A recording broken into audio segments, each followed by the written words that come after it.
नमस्कार दोस्तों, आज एक और पारिवारिक कहानी में मैं आपका स्वागत करती हूँ। आज की कहानी है मायके पहुंची बेटी ने जब देखा माता पिता की हालत तो उसके पैरों तले जमीन खिसक गई। दिन रात बेटी बेटी करती हैं, क्यों नहीं बेटी के पास ही चली जाती हैं। न जाने भगवान कौन से जन्म का बदला ले रहा है। कितने घरों में बूढ़े लोग शांति से एक कोने में पड़े रहते हैं, पर मेरे घर में तो रोज इनकी वजह से हंगामे होते हैं। एक बेटे के घर की बहू बनना भी मानो पाप हो गया है। दिन रात बस बनाकर तीनों टाइम खिलाओ और मुंह पर बेटी का नाम रहता है। सुषमा अपनी सास ललिता जी को सुनाते हुए कहती है। ललिता जी बोली, बहू जब तुम इस घर में आई थी हमने तो बेटी जैसा ही प्यार दिया था। किस बात की कमी रखी जो आज तुम हमारे साथ ऐसा व्यवहार कर रही हो। अगर कोई बहू अपनी सास को माँ समझे तो क्यों कोई सास अपनी बेटी को याद करे। देखो मेरी चादर कैसे फट गई है, क्या तुम अपनी माँ को ऐसी फटी हुई चादर सर्दी में ओढ़ने देती। सुषमा बोली, जितनी औकात हो उतनी ही चादर फैलानी चाहिए। जब बाबूजी अपना पेंशन बेचकर नैना की शादी में खर्च कर रहे थे तब आपने नहीं सोचा कि आगे चलकर किसके भरोसे रहेंगे। अरे एक बेटा और पोता है, कल को मुखाग्नि भी वही देगा, उसके बारे में तो सोच लेती। पर नहीं, आपको तो सब बेटी को देना था, तो चादर भी बेटी से ही मांग लो। इतना कहकर सुषमा वहां से चली गई।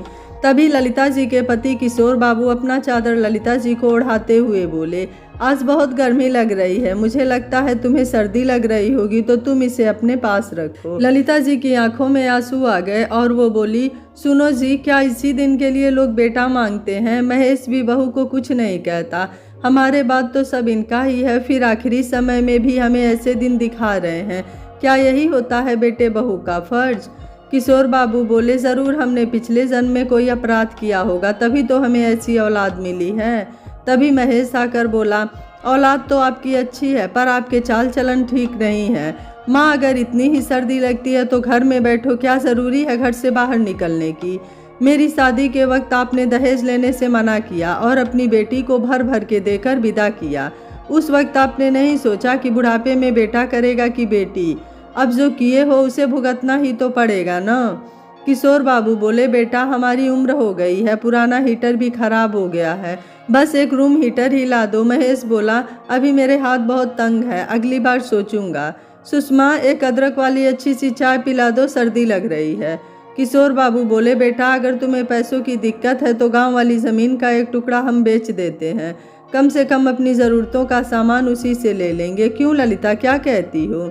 ललिता जी कुछ कहती उससे पहले ही सुषमा अपने पति को चाय देते हुए बोली, बाबूजी उम्र हो गई है परंतु अकड़ आपकी नहीं गई है। किशोर बाबू बोले, बहू जब हमारे लिए इस घर में कोई सोचने वाला ही नहीं है तो हमें ही कुछ न कुछ सोचना पड़ेगा। देखो कितनी सर्दी पड़ रही है और तुम हमें एक कप चाय भी नहीं दे पाती। अपने ओढ़ने बिछाने का इंतजाम तो हमें खुद ही करना पड़ेगा। महेश गुस्से में बोला, कैसे बाप हैं आप जो अपने बेटे के खाने पीने पर ही आपकी नज़र रहती है। ललिता जी बोली, महेश ये क्या कह रहे हो, जिसने अपने मुंह का निवाला तुम्हें दिया वो तुम्हारे खाने पीने पर नज़र रखेगा। हे भगवान, ये सब सुनने से पहले मैं मर क्यों नहीं गई। महेश बोला, मरने के बाद भी मैं ही काम आऊँगा, कोई दूसरा नहीं, याद रखना। इतना कहते हुए महेश अपनी चाय लेकर कमरे में चला गया। रोती हुई ललिता जी को देखकर किशोर बाबू बहुत दुखी हुए और बोले, ललिता, जिस बेटे के लिए हमने नंगे पर न जाने कितने मंदिरों के दर्शन किए, आज वो अपना फर्ज इस तरह निभा रहा है। क्या हम अपने साथ इन्हीं यादों को ले जाएंगे या जीवन के अंतिम क्षण भी बेटे के हाथों ऐसा अन्याय लिखा था तो अब जीने की कोई इच्छा बाकी नहीं रही। दोनों की आंखों में आंसू भर गए और वो एक दूसरे को सांत्वना देने लगे। कुछ महीने बाद महेश को अपने व्यवसाय के लिए कुछ पैसों की ज़रूरत पड़ी तो एक दिन बाजार से वो जलेबी लेकर आया और ललिता जी को देते हुए बोला, लो माँ, गर्मा गर्म जलेबी है, खा लो। और आपका हीटर खराब हो गया था, उसे ठीक करने के लिए बिजली मिस्त्री को बोल दिया हूँ, और कोई डिमांड है तो अभी बता दो। ललिता जी मुस्कुरा कर बोली, बेटा जब तुम ऐसी बातें करते हो तो कितने अच्छे लगते हो। न जाने किसने तुम्हें बदल दिया, क्योंकि तुम तो ऐसे नहीं थे। जब तुम हुए थे तो हमने कितने सपने देखे थे कि बेटा बड़ा होगा, अपना फर्ज निभाएगा और हमें किसी बात की दिक्कत नहीं होगी। महेश बोला, माँ आपकी यही आदत अच्छी नहीं लगती, सामने जलेबी है लेकिन आप सपने देख रही हैं। किशोर बाबू बोले, ललिता सही तो कह रहा है, तुम्हारे लिए जलेबी लाया है तो मीठा मुंह करो, क्यों कड़वी बातों को याद करती हो। महेश बोला, बाबूजी उस दिन आप किसी ज़मीन के टुकड़े की बात कर रहे थे। मैं तो कहता हूँ गांव की ज़मीन बेच दीजिए, तो इस सर्दी में आपके ज़रूरत का सामान भी आ जाएगा और मुझे भी कुछ पैसों की ज़रूरत है। किशोर बाबू हंस कर बोले, बेटा जब तुम जलेबी लेकर आए मैं तभी समझ गया कि ज़रूर तुम्हें हमसे कुछ मदद चाहिए, वरना सालों हो गए एक मीठे बोल तो तुम बोल नहीं पाए। आज अपने माँ बाप को अपने मतलब के लिए घूस दे रहे हो। ऐसे भी हमारे मरने के बाद सब कुछ तो तुम्हारा ही है, बस जीवन के कुछ साल बचे हैं, वो हम तुम्हारे साथ प्यार से गुजारना चाहते हैं। क्या इतना कर पाओगे? महेश गुस्से में बोला, आप लोग प्यार की भाषा समझते ही नहीं है। सही कहती है सुषमा, कब्र में पैर लटके हैं परंतु अकड़ खत्म नहीं हुई। आपको क्या लगता आप अगर जमीन नहीं बेचेंगे तो मैं नहीं बेच सकता? क्यों अपने जीवन को नर्क बनाना चाहते हैं? इतना कहकर महेश चला गया। ललिता जी बोली, आप भी न कुछ पैसों के लिए क्यों उसका मन दुखी कर दिया? जब सब कुछ उसे ही देना है तो क्यों एक बार में क्यों नहीं दे देते? किशोर बाबू बोले, ललिता यही तो हम माँ बाप गलती करते हैं, बस ये सोचकर कि बेटा बुढ़ापे की लाठी है और अपना सब कुछ उन्हें सौंप देते हैं, बस एक ख्वाहिश लेकर कि हमारे अंतिम समय में यही बच्चे हमारे काम आएंगे। पर होता क्या है? दुर्व्यवहार और अन्याय जो तुम देख ही रही हो। उस दिन तो बात वहीं खत्म हो गई, पर उन्हें क्या पता था कि हालात और भी बुरे होने वाले हैं। सुषमा अब ललिता जी को बासी और ठंडा खाना देकर चली जाती थी, जिससे उनकी तबीयत बिगड़ने लगी। एक रोज सुषमा घर में नहीं थी और नैना का फोन उनके पड़ोसी के घर आया तो ललिता जी वहां गई। नैना बोली, माँ भैया भाभी को फ़ोन कर रही हूँ तो वे उठा नहीं रहे और आपके फ़ोन पर लग नहीं रहा है, बात क्या है? वहाँ सब कुछ ठीक तो है? नैना नौकरी करती थी, उसके भी सास ससुर और बच्चे थे। माँ बाप उसे परेशान नहीं देखना चाहते, इसलिए कभी अपनी परेशानी बताते नहीं थे। ललिता जी बात करके चली गई तो उनकी पड़ोसन कमला जी नैना को बोली, बेटा माँ बाप तो सभी बच्चों को एक जैसा प्यार करते हैं, पर बच्चे अपना फर्ज निभाना भूल जाते हैं। मैं ज़्यादा कुछ तो नहीं कहूँगी, बस तुम इन्हें अपने पास ले जाओ या गांव भेज दो, पुराने पड़ोसी के नाते हम तुम्हें बता रहे हैं। इतना कहकर उन्होंने फ़ोन रख दिया। कुछ रोज बाद नैना बिना बताए हुए कुछ रोज की छुट्टी लेकर माता पिता से मिलने आई। उनकी हालत देखकर वो हैरान थी। वो अपने भाई को बोली, आप क्या भूल गए कि इन्होंने हमारे लिए क्या क्या किया था? जिन्होंने हमें इस मुकाम तक पहुंचाया, आप उन्हें 2 वक्त की रोटी नहीं दे पाए। सोचा है कल को आप भी इसी उम्र से गुजरेंगे तो अपने बच्चों को क्या जवाब देंगे? और अगर वो आपके साथ ऐसा ही व्यवहार करे तो क्या आप झेल पाएंगे? महेश बोला, तो क्या इन्होंने बस मेरे अकेले के लिए ये सब किया है? तुम्हें भी तो पढ़ाया लिखाया, तुम अपना फर्ज क्यों नहीं निभाती? नैना अपने पिता से बोली, बाबूजी मैं आपको कहती थी बेटा बेटी में आप तो फर्क नहीं कर रहे हैं, परंतु यही सोच आपके बच्चों में हो ये ज़रूरी नहीं है। आप मेरे साथ नहीं रहें कि मैं बेटी हूँ, कल को सब कुछ बेटा का ही होगा तो बेटा अपना फ़र्ज़ निभाएगा? क्या इस तरह बेटा अपना फ़र्ज़ निभाता है?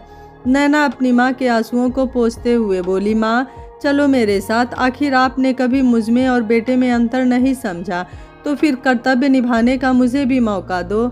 ललिता जी बोली, बेटी तुम अपना कर्तव्य बखूबी निभा रही हो, अपने सास ससुर की सेवा कर रही हो, परंतु हर लड़की की सोच तुम्हारे जैसी नहीं होती है। कुछ बस सास ससुर से लेना जानती हैं, अपने कर्तव्य को निभाती नहीं, बस यातनाएं देती हैं।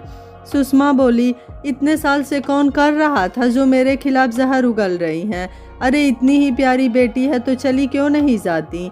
एक बेटा देखकर मेरे माँ बाप ने इस घर में मेरा ब्याह रचाया, पर उन्हें क्या मालूम था कि जीवन भर की परेशानी मेरे गले बंध जाएगी। किशोर बाबू गुस्से में बोले, बस बहू हम तुम्हारे माँ बाप का नहीं अपने बेटे की कमाई खा रहे हैं। आज तक जिस बेटे पर अपना सब कुछ लुटाया उसका कर्तव्य था, पर बच्चे अपना कर्तव्य नहीं निभाएं तो उन्हें माँ बाप के संपत्ति और उनके अंतिम दर्शन का कोई हक नहीं मिलता। ललिता जी आश्चर्य से उन्हें देखने लगी और बोली, शुभ शुभ बोलिए, ये कैसी बातें कर रहे हैं? किशोर बाबू बोले, अब बस ललिता, बहुत बर्दाश्त किया, पिता हूँ ये सोचकर समझाता रहा, पर अब मेरा धैर्य खत्म हुआ। मेरा अंतिम निर्णय तुम सब सुन लो। जिस घर में ऐसे बेटे बहू हो उन्हें हम अपनी संपत्ति और अपने अंतिम दर्शन से भी बेदखल करते हैं। हमें मुखाग्नि नैना दे देगी। नैना बोली, बाबूजी ये कैसी बात कर रहे हैं, थोड़ा धैर्य रखिए, अभी भैया को समझ में नहीं आ रहा है कि वो क्या खो बैठेंगे। महेश बोला, देंगे कैसे नहीं, जो मेरी संपत्ति है मैं उसमें हिस्सा लेकर रहूँगा।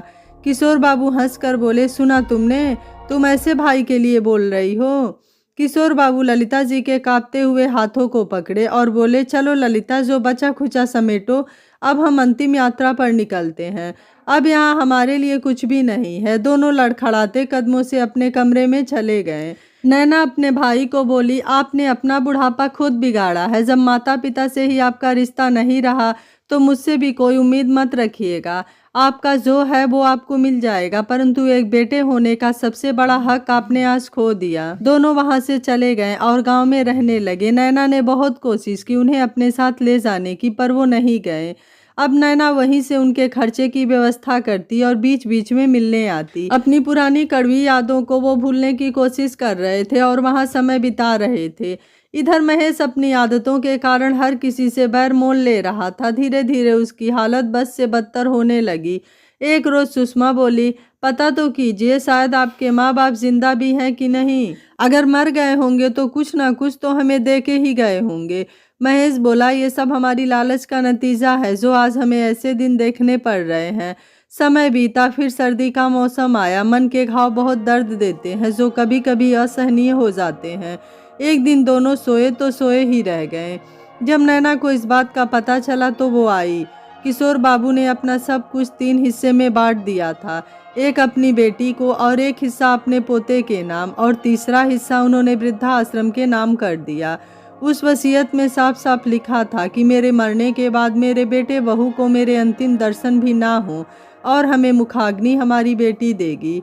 महेश को जब इस बात का पता चला तो उसे बहुत दुख हुआ और वो गांव आना चाहता था, परंतु नैना ने उसे साफ साफ मना कर दिया, ये कहते हुए कि वो अपने माता पिता की आत्मा को तकलीफ नहीं पहुंचाना चाहती।